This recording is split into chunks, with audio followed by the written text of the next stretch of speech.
Hello, everyone. Clint McLaughlin here, Midwest Market Management. I've got Riley Sykart on with me here today. We're going to jump right into South America weather. Riley, what do we have in store for us today? A little bit more heat in the forecast is the one big changer from Tuesday. So that's the big game changer. But with that, let's just see what I'm saying here. First thing I want to do, as always, put into perspective how big of an area we're talking about. Uh, for this first crop, we're looking anywhere from Mato Grosso and the Tocantins all the way down through central Argentina. If you take just Mato Grosso on the U.S. map, we're looking at almost the whole Midwest. So the size of that area of crop is ginormous. This isn't just one little area that you can simplify into a one sentence answer. So with that said, here's our big changes. The 1 to 5 on the temperature side, not very different. The only difference is this 90-degree weather has shifted more to this area that has also been dry over the last 2 weeks. Before, it was more in this northwest region where it wasn't as big of an issue.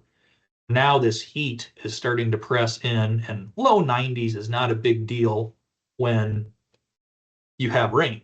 But no rain for 3 weeks to a month means 90 degrees isn't very good for these guys.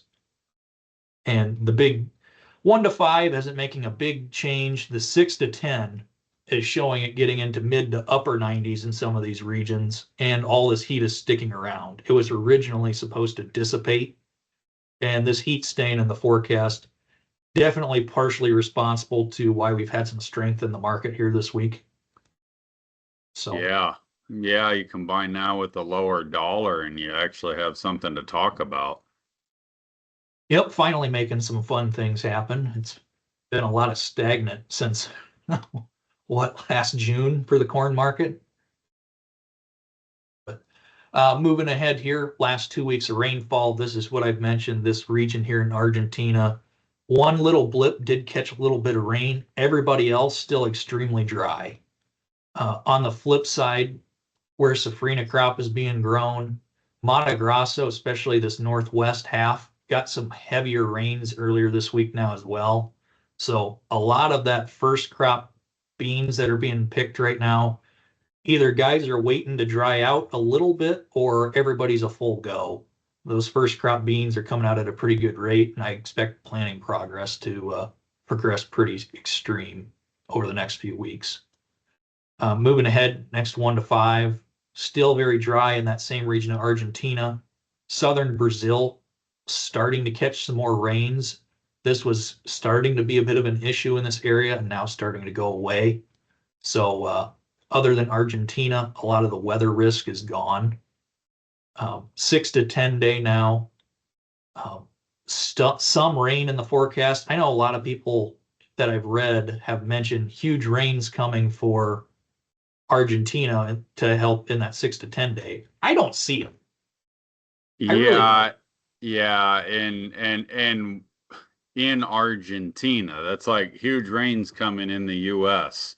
Well, yeah, Panhandle of Texas, they're not feeling the same rain that you're feeling in Kentucky.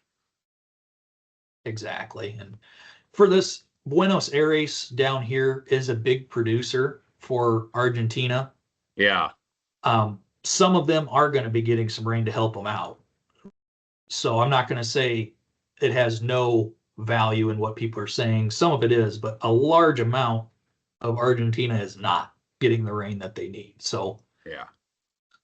some areas are going to be alleviated, but some are still going to be battling and need some more rainfall. So the Yeah, story, and when you gotta, we try to keep this from a national yield perspective, Riley, and for us it's easier here in the US because you're just more in tune with it. But you gotta get your mindset in that situation where how big this continent is, where the massive production is at, and I mean, frankly, that's further north. Is this area important? Yes, but you're starting to talk about, what's the weather like in Kansas versus Iowa, Illinois, and Minnesota combined. So you gotta take it to a certain degree of salt, with but a grain of salt. But the flip side of that is when we get to massive national yields like 186, you need all the players hitting to get to that level. And we're talking about record South America production. How much are we dipping into that here? Because you're certainly shaving bushels.